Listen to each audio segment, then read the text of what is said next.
자, 우리 옆 사람 인사하겠습니다. 하나님은 당신을 사랑하십니다. 하나님은 당신을 사랑하십니다. 자, 오늘 우리가 함께 나눌 말씀은 태어나면서부터 앞을 보지 못했던 한 시각장애인이 예수님을 만남으로 눈을 뜨게 되는 그 놀라운 기적의 이야기입니다. 이 이야기가 이제 요한복음 1장부터 마지막 절까지 계속해서 이어지고 있는데, 이 요한복음 9장은 단순히 한 사람의 장애가 예수님을 통해서 치유되는 그런 사건을 넘어서 요한복음이 가지고 있는 특징, 예수님이 누구신가를 우리에게 분명하게 알려주는 그런 중요한 메시지를 담고 있습니다. 그리고 또한 우리가 살아가면서 당하는 인생의 고난을 우리가 어떤 시각으로 바라보아야 하는지, 인생의 고난을 어떻게 해석해야 되는지를 말씀하고 있습니다. 여러분, 오늘 말씀을 통해서 예수님을 향한 여러분들의 믿음이 더 새로워지시기 바랍니다. 여러분의 영적인 눈이 열려지기를 축복합니다. 그래서 예수님 안에서 인생의 참된 구원의 길을 발견할 수 있는 복된 시간 되기를 예수님 이름으로 축원합니다. 자, 하루는 예수님과 제자들이 길을 가다가 길가에 앉아서 구걸을 하고 있는 한 시각장애인을 보게 됩니다. 자, 이 사람은 날 때부터, 그러니까 태어나면서부터 지금까지 그렇게 장애를 가지고 살아온 사람이죠. 자, 우리 한번 1절을 다시 한번 볼까요? 1절 시작. 예수께서 길을 가실 때에 날 때부터 맹인된 사람을 보신지라. 자, 예수님이 길을 가시다가 한 맹인 한 사람을 보셨다. 여기서 우리는 보셨다라고 하는 단어를 주목할 필요가 있습니다. 헬라어로 이 보다라고 하는 단어가 여러 가지가 있는데, 오늘 말씀에 쓰여진 단어는 오이다라고 하는 단어예요. 오이다. 이 오이다라고 하는 보다라고 하는 뜻은 그냥 사물을 보다, 쳐다본다라고 하는 그런 의미도 있지만, 좀 더 깊은 의미로는 보고 알다라고 하는 뜻이 있어요. 보고 알다, 이해하다, 깨닫다라는 깊은 의미가 있습니다. 즉, 예수님이 단순히 시각장애를 가진 이 사람을 지나가다가 한번 슬쩍 쳐다보고 가신 것이 아니라 관심을 갖고 그를 눈여겨보시고 그의 삶을 깊이 들여다보시고 그의 마음속에 있는 남들이 보지 못했던 그 고통과 아픔을 보고 아셨다. 그의 인생을 이해하셨다라고 하는 것입니다. 예수님은 그가 태어나면서부터 지금까지 한 번도 빛을 본 적이 없는 사람이라는 것을 알았어요. 그가 장애 때문에 한 번도 제대로 걸어보지 못하고 마음껏 뛰어보지 못하고 사랑하는 부모의 얼굴도 모르고 푸른 하늘도 길가에 핀 아름다운 꽃들도 한 번도 본 적이 없다는 사실을 알고 있습니다. 그가 살아온 인생은 늘 어둠이었고 남의 도움이 아니면 살아갈 수 없을, 그렇게 구걸하며 살아왔던 비참한 인생이었다는 것을 우리 예수님은 그를 보고 알고 계셔요. 아마 사람들도 그를 불쌍히 여기었을 것입니다. 그러나 불쌍한 마음을 갖지만 선뜻 그에게 다가가서 그와 함께 시간을 보내는 사람들은 거의 없었어요. 그러나 우리 예수님은 그를 그냥 지나치지 않으셨습니다. 긍휼의 마음을 가지고 그를 주목하여 보셨어요. 그리고 그를 바라보시며 그의 형편과 사정을 아시는 우리 예수님은 그를 구원하고자 하시는, 그의 삶을 변화시키고자 하시는 놀라운 계획을 품으셨습니다. 자, 여러분, 세상 사람들은 우리도 다를 바가 없겠죠. 다른 사람들을 바라볼 때에 그가 가지고 있는 소유와 그의 어떤 능력들, 그의 어떤 외모와 성공 여부에 따라서 사람을 판단하고 평가합니다. 그러나 우리 예수님의 시선은 달라요. 사람들이 외면하고 무시하는 한 사람을 주목하십니다. 세상의 눈에는 보잘것없어 보이고 가치 없는 사람이라 할지라도 그 한 영혼, 그 한 사람을 너무나 소중히 여기셨습니다. 자, 이 시각장애인은 어쩌면 평생을 남들의 무시를 당하고 소외당한 채 외로움 속에 살아왔을지도 몰라요. 사람들은 그를 한낱 장애인, 거지, 죄인의 자식으로 보았을 것입니다. 왜냐하면 그 당시에 어떤 원인을 알 수 없는 어려움을 가지고 살아가는 사람들이라고 할 때에 특별히 태어날 때부터 고통을 가지고 장애를 가진 사람들은 부모의 죄 때문이라고 여기는 경향이 많았습니다. 죄의 대물림 때문에 고난이 자녀에게 찾아온다라고 사람들은 여겼어요. 그러나 우리 예수님은 모든 사람들이 그를 무시하고 외면하고 소외할지라도 우리 예수님은 하나님의 거대한, 하나님의 위대하신, 하나님의 특별한 계획을 가지고 그에게 다가가셨습니다. 여러분, 오늘 우리도 마찬가지입니다. 세상은 우리를 바라볼 때에 때로 얼마나 많이 가졌는가, 또 얼마나 성공했는가, 얼마나 잘났는가, 이것으로 판단할 수 있습니다. 얼마나 힘이 있고 얼마나 능력이 있는가 관심을 갖지요. 그러나 우리 예수님은 우리의 형편과 사정을 다 아시고 우리의 삶을 향한 하나님의 계획을 가지고 다가오십니다. 우리가 보잘것없고 연약해 보일지라도, 우리가 남들보다 부족한 모습일지라도 우리의 연약함과 우리의 부족함, 우리의 아픔과 눈물을 다 알고 계시는 예수님은 우리를 바라보시고 우리를 사랑하시며 우리를 향한 놀라운 계획을 가지고 여러분의 삶 속에서 지금도 일하고 계심을 믿으시기 바랍니다. 자, 예수님은 날 때부터 시각장애를 가진 이 사람을 오로지 긍휼의 마음과 그 어떤 편견과 선입견이 아닌 오직 긍휼과 사랑으로 바라보셨는데, 그를 바라보는 세상의 시선은 예수님과 달랐습니다. 여전히. 자, 그를 본 제자들이 예수님과 함께 지나가다가 예수님이 그를 눈여겨보자 이 제자들도 그를 바라봅니다. 그런데 그들의 마음속에는 예수님과 다른 마음이 있어요. 이 제자들이 예수님께 이렇게 질문을 합니다. 자, 우리 한번 2절을 읽어봅니다. 시작. 제자들이 물어 이르되 라삐여, 이 사람이 맹인으로 난 것이 누구의 죄로 인함이니이까? 자기니이까 그의 부모니이까? 이 사람의 장애가 자기의 죄 때문입니까? 아니면 그 부모의 죄 때문입니까? 라고 묻는 거예요. 이 질문 속에 그 당시에 일반적으로 모든 사람들이 가지고 있는 죄에 대한 시각, 죄 때문에 고난이 찾아온다. 대부분의 사람들은 그렇게 생각을 했습니다. 그래서 죄를 지으면 반드시 고난이 따른다. 죄를 지으면 반드시 벌을 받는다. 자, 이런 생각들을 다 가지고 있습니다. 그렇기 때문에 반대로 내가 지금 오늘 고난을 받고 있다, 어떤 사람이 지금 큰 어려움을 당하고 있다라고 하는 것은 그게 뭘 의미한다는 걸까요? 그 사람이 죄가 있다라고 하는 것을 의미하는 거겠죠. 제자들은 장애를 가지고 태어난 것을 죄의 문제와 연결을 시켜서 누구의 죄 때문에 고난당하고 있는가? 누구의 죄 때문인가? 왜 저 사람은 고난당할까? 여러분, 인간은 왜 고통을 당하는가? 이것은 지금도 우리의 존재에 대한 인생의 어떤 근본적인 질문이 아니겠습니까? 왜 우리는 고난을 당할까? 여러분, 왜 우리 인생에 고난이 찾아오고 시련이 찾아오고 원치 않는 어려움을 겪게 되는 것일까요? 우리는 인생을 살아가면서 크고 작은 고난과 어려움을 경험합니다. 때론 삶이 너무나 괴롭고 힘들어서 고통스러워서 우리도 나에게 그렇게 물을 때가 있지 않습니까? 왜 나는 이런 어려움을 당하고 있을까? 왜 나에게 이런 일이 생길까라고 우리도 묻습니다. 사람들은 종종 인생의 고난과 고통을 대할 때에 인과응보의 사상을 가지고 고난을 이해해요. 그건 우리도 다르지 않을 것 같습니다. 그래서 누가 말하지 않았는데도 스스로 우리가 생각하기를 내가 지은 죄가 많아서 내가 지금 이렇게 고난을 당하고 있는 거야. 내가 죄가 있기 때문에 내가 벌을 받고 있는 거야 라고 생각한다는 거죠. 어려움 당한 성도들을 만나 신앙상담을 하면 그들 또한 그렇게 이야기하는 것을 제가 많이 듣습니다. 내가 지은 죄가 많아서 이렇지요. 그런데 여러분, 정말 그런 걸까요? 우리가 인생을 살아가면서 당하는 고통과 고난들, 어려움들이 정말 내가 지은 죄가 많아서 하나님께 벌을 받아 여러분 힘들게 살아가는 것입니까? 물론 아니라고 할 수도 없어요.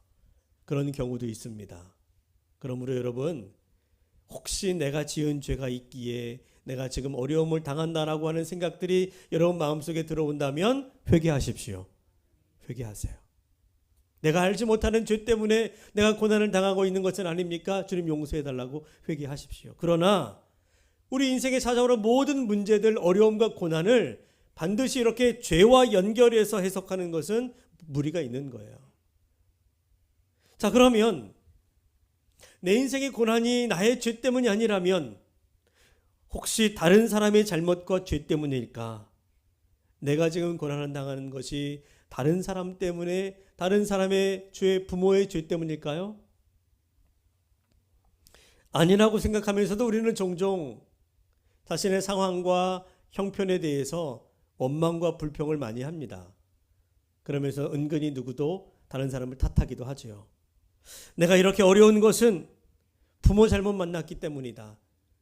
우리가 쉽게 할 수 있는 생각이죠. 우리 집이 가난해서, 부모님이 나에게 좋은 기회를 만들어주지 못해서 내가 지금 이 모양 이 꼴로 살고 있는 거야 라고 생각하면서 환경과 조건을 탓하며 살아가는 사람들을 많이 봅니다. 또 그런 자녀들을 바라볼 때마다 부모 입장에서는 어떤 마음이 듭니까?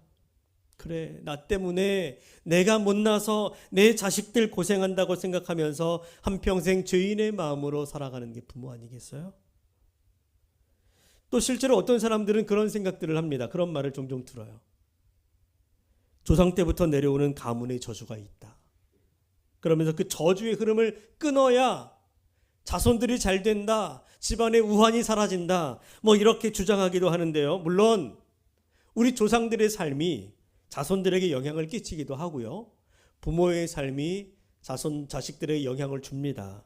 그러나 여러분, 우리가 믿는 하나님이 어떤 분이신가요? 하나님은 공의로우시고 우리 하나님은 은혜로우십니다. 에스겔 18장 20절에 분명히 하나님이 어떤 분인지를 말씀하고 있는데 여러분 이 말씀을 잘 기억하십시오. 자, 우리 한번 읽어볼까요? 시작.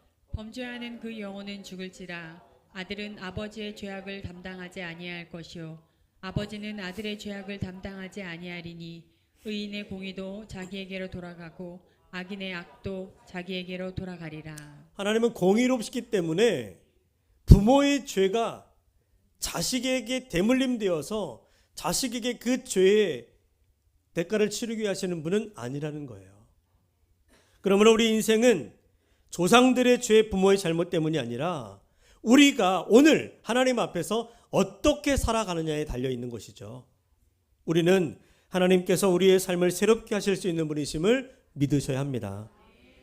자, 어쩌면 이 날 때부터 앞을 보지 못했던 시각장애인도 길에 앉아 구걸하며 살다가 다른 사람들에게 무시라도 당하면 그 마음속에 부모에 대한 원망이 생기지 않았을까요? 날 이렇게 태어나게 만든 부모 때문에 내가 이런 고난을 당하고 어려움을 겪고 있는 거라고 생각하면서 부모 원망하고 알지 못하는 조상들 원망하며 살아왔을지 모릅니다. 그런데 그런 그를 향해서 우리 예수님 뭐라고 말씀하십니까? 오늘 우리에게 주시는 말씀인데요.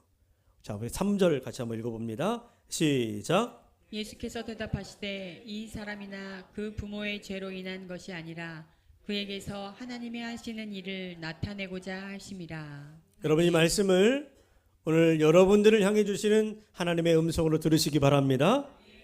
오늘 우리의 삶에 찾아오는 모든 고난과 어려움이 우리 부모의 죄 때문이 아닙니다.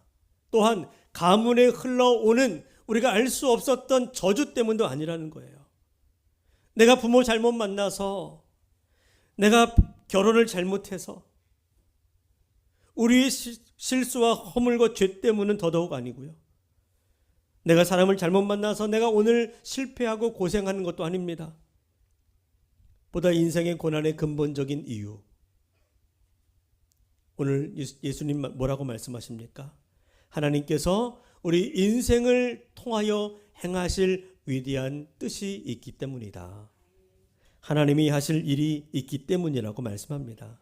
그러므로 여러분, 우리 인생에 대한 모든 원망과 불평을 내려놓으셔야 돼요. 원망한다고 환경이 바뀝니까? 오히려 그 원망은 우리의 삶을 더 어둡게 만들고 우리를 그 과거에 묶여있게 만들고 우리의 삶에 대한 시간과 인생의 에너지를 낭비하게 만듭니다. 우리 주님이 바라시는 삶은 우리에게 주어진 삶을 하나님의 뜻 안에서 소중히 여기고 그 속에서 감사와 기쁨을 누리면서 살아가는 것이죠. 여러분에게 그런 은혜가 있기를 바랍니다. 오늘 이 예수님 말씀을 통해서 내 인생 가운데 찾아오는 고난에 대한 시각들이 달라지셔야 돼요. 우리는 고난의 원인을 찾으려고 하지만 우리 예수님은 고난의 목적을 발견하라고 말씀하세요. 왜 나에게 이런 어려움이 찾아올까? 우리는 여기 집중하고 있지만 예수님은 이 고난을 통해 하나님이 무엇을 하실 것인가 여기에 관심을 가져라. 여러분, 고난의 순간 우리는 원망과 불평을 선택하기 쉬운데 믿음의 사람은 누굽니까? 믿음의 사람은 하나님이 하실 일을 기대하며 그 고난을 믿음으로 이겨내는 사람입니다. 저는 태어날 때부터 한쪽 귀가 들리지 않았습니다. 아주 어렸을 때는 몰랐어요. 어느 순간에 제 오른쪽 귀가 들리지 않는다는 것을 알게 됐습니다. 겉으로 볼 때는 티가 안 나니까 아무도 몰라요. 표도 안 납니다. 뭐 굳이 말할 필요는 없지만, 근데 한쪽 귀가 들리지 않는다는 것이 살아오면서 어린 저에게는 남에게 말하지 못할 큰 부끄러움이고 또 컴플렉스가 되었어요. 그리고 부모님은 저에게 청각 장애가 있다는 것을 알고부터는 마음이 아파서 혹여나 이 아이가 자라면서 장애 때문에 열등감을 가지고 그렇게 살아가지 않을까 걱정이 돼서 치료할 수 없을까, 어떻게 고쳐볼 수 없을까, 그러면서 어린아이를 데리고 병원을 다니면서 이 방법 저 방법 해봤지만 치료되지 않습니다. 더 나아지지 않아요. 그러다가 한 5학년쯤 6학년쯤 되었을 때에 연세 신촌 세브란스 병원에 와서 정밀 검사를 받게 되었습니다. 그 시골에서 이제 서울로 와서 검사를 받으니 제 마음에, 어린 마음에 그래도 대학병원에 가서 치료받으면 좀 고쳐질 수 있지 않을까라고 하는 희망을 갖게 되었어요. 자, 그런데 병원에 와서 정밀 검사를 받게 됐는데 사실 말이 정밀 검사지 뭐 40년 전의 일이니까 오늘 지금 생각해 보면 좀 좋은 기계를 가지고 그 청력 검사를 좀 정밀하게 했던 뭐 그런 거 같아요. 무슨 치료를 하거나 그런 일은 하지 않았습니다. 대학병원에서도 이것저것 검사하더니 내린 결론이 뭐냐면 원인을 알 수 없다는 거예요. 그리고 치료가 불가능하다. 그 말을 들었을 때 이 어린 제 마음에 이제 나는 평생 이 장애를 가지고 살아야 되는구나, 그런 마음이 들어서 체념도 되고 낙심이 되었습니다. 자, 지금까지 살아오는 동안에 제가 한쪽 귀가 들리지 않는 것 때문에 가끔은 불편함을 느껴요. 그래도 한쪽 귀가 들린다는 것이 참 감사하기도 한데 한쪽 귀가 안 들리는 걸 생각하면 그것 때문에 때로는 왜 하나님은 나에게 이런 장애를 주셨을까, 이런 생각이 듭니다. 그때마다 제게 주시는 말씀이 오늘 이 말씀이에요. 3절의 말씀이죠. 그를 통해 하나님이 하실 일을 나타내고자 함이라. 나를 통하여 하나님이 하시는 일을 나타내고자 하심이라. 그렇다면 하나님, 저의 이 장애를 통해서 어떤 일을 하시려고 하십니까? 하나님은 어떻게 일하실 수 있습니까? 저는 하나님께 기도했어요. 만일 주님, 내 귀가 완전히 회복된다면 그게 사람들에게 더 큰 간증이 되지 않을까요? 그러니 주님, 제 귀를 고쳐주십시오. 그런데 하나님은 그 기도에 응답하지 않으세요. 지금도 응답하지 않습니다. 실망할 수 있지만, 그런데 저는 성경에 나오는 바울의 이야기를 통해 위안을 받아요. 바울이 육체의 가시라고 부를 정도로, 사탄의 사자라고 여길 정도로 큰 고통을 가지고 살아왔는데 하나님 그거 고쳐달라고 주님께 3번이나 간구하고 기도했지만 하나님이 응답하지 않았어요. 저는 그걸 보면서 제 간구에 응답하지 않는다고 하나님이 나를 버리고 나를 외면하는 것은 아니구나 라고 이제 위로를 받습니다. 자, 그렇다면 하나님, 오늘 내가 가지고 있는 나의 고난과 어려움을 통해서 주님은 어떤 일을 하고자 하십니까? 나를 향해 어떤 계획을 가지고 있습니까? 물론 저도 여러분도 알 수 없어요. 다 알 수 없습니다. 저도 불확실합니다. 오늘 본문의 이 시각 장애인이 예수님 만나고 예수님 때문에 눈이 번쩍 뜨이는 것처럼 저도 어느 순간에 예수님의 은혜로 귀가 열려서 세상의 소리를 좀 선명하게 좀 또렷하게 들을 수 있다면 얼마나 좋을까, 그런 기대와 바람도 있습니다. 그리고 그런 기적을 체험하면 내가 예수님 더 잘 믿고 더 잘 섬기고 내게 주어진 사명을 더 잘 감당할 수 있지 않을까. 물론 그것도 신나는 일이겠죠. 하지만 귀가 열리지 않아도 여전히 내게 장애가 있다 할지라도 저는 이미 예수님을 믿는 성도요, 하나님의 자녀입니다. 게다가 저는 목사잖아요. 귀가 열린다고 더 잘 믿고 그렇지 않다고 대충 믿을 건 아닙니다. 저는 그럼에도 불구하고 하나님을 끝까지 잘 믿고 섬기는 것이, 오늘 우리가 내게 어떤 기적이 일어나지 않고 내가 원하는 것이 해결되지 않는다 할지라도 여전히 나를 사랑하시는 주님을 바라보면서 그 하나님이 나를 통해 하시고자 하시는 일을 기대하면서 믿음으로 살아가는 것이 주님이 원하시는 일이 아닐까. 그것이 오히려 고난의 인생을 살아가는 내가 세상에 외칠 수 있는 더 큰 간증이 되지 않겠습니까? 왜냐하면 그렇게 하지 않음에도 불구하고 여전히 나는 보이지 않는 그 하나님을 신뢰하면서 믿음으로 내 인생을 살아가며 내게 주어진 사명을 온전히 감당하는 그 모습을 통하여 하나님이 어떤 분이신지를 세상 가운데 나타낼 수 있게 되는 거죠. 여러분, 내게 세상에 깜짝 놀랄 놀라운 일이 일어나지 않음에도 불구하고 나는 변함없이 예수님을 사랑하고 그분을 내 인생의 구주로 고백하면서 저는 주의 종으로서 주를 위해 살고 주를 위해 죽는 그런 삶을 살아갈 때 그 삶이 진정으로 나를 통한 하나님의 일이고 하나님의 살아계심을 증거하는 삶이라고 믿습니다. 그건 여러분도 마찬가지세요.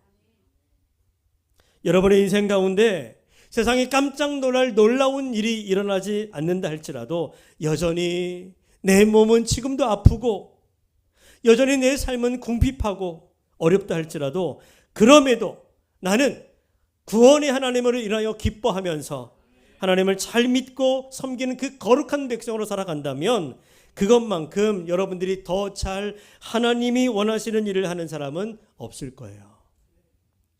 하나님을 믿고 따른다는 것은 기적을 경험해서가 아니라 고난 중에도 하나님을 끝까지 신뢰하는 것, 이게 진정한 믿음입니다. 여러분들에게 그 믿음이 있기를 바랍니다.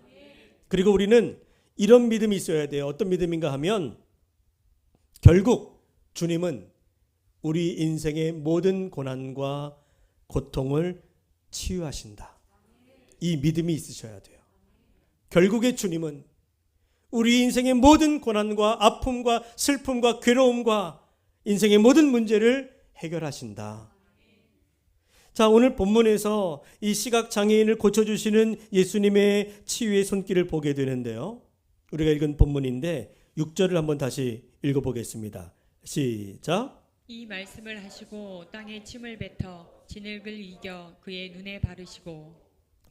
자, 예수님이 이 시각장애인을 눈여겨 바라보시며 그 영혼 깊은 곳에 있는 고통과 괴로움들을 보시고 그리고 어떻게 하십니까?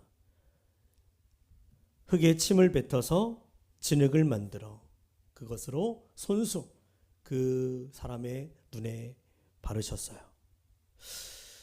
그냥 한번 안수하고 기도해 주어도 될 텐데, 아니면 우리 예수님은 늘 말씀으로 고치셨잖아요. 그냥 말씀만 하셔도 될 텐데 굳이 손에 더러운 흙을 묻혀가면서 그의 눈에 이렇게 발라주시는 모습 한번 상상해 보십시오. 저는 이 모습 속에서 한 상처 입은 영혼을 따뜻하게 품어주시고 진심으로 위로하시는 그 예수님의 모습을 보게 됩니다. 이 사람은 태어나면서부터 시각장애를 가지고 있었고 아무도 그를 온전히 사랑해 주지 않았습니다. 사람들은 그를 죄인으로 여기고 저주받은 사람, 부모의 죄 때문에 장애를 가지고 태어난 사람이라고 그렇게 손가락질했을 것입니다. 그러나 우리 예수님은 달랐어요.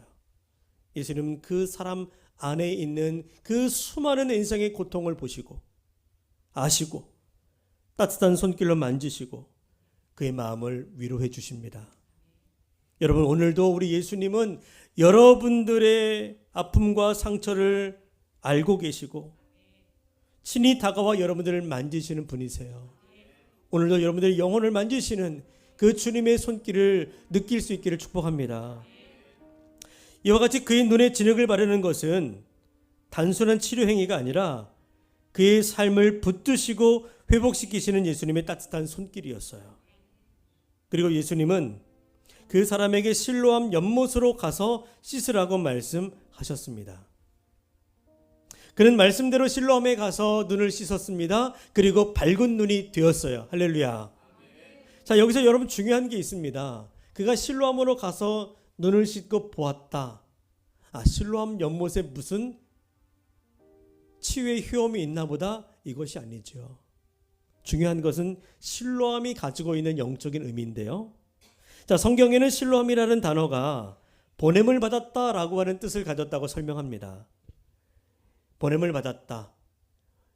자, 이 이름에서 알 수 있듯이 여러분, 실로암은 단순한 연못을 의미하지 않아요.